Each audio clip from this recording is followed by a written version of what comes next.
فأمه هاوية. दोबारा पढ़िए. وأما من خفت موازينه فهو في عيشة راضية.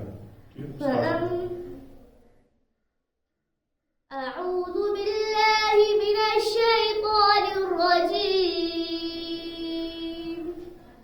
بسم الله الرحمن الرحيم. القارعة ما القارعة وما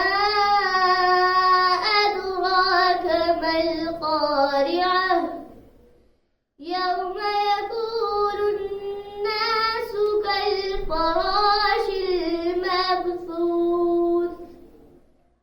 وتكون الجبال كالعهن المنفوش فأما من ثقلت موازينه فهو في عيشة راضية وأما من خفت موازينه فأمه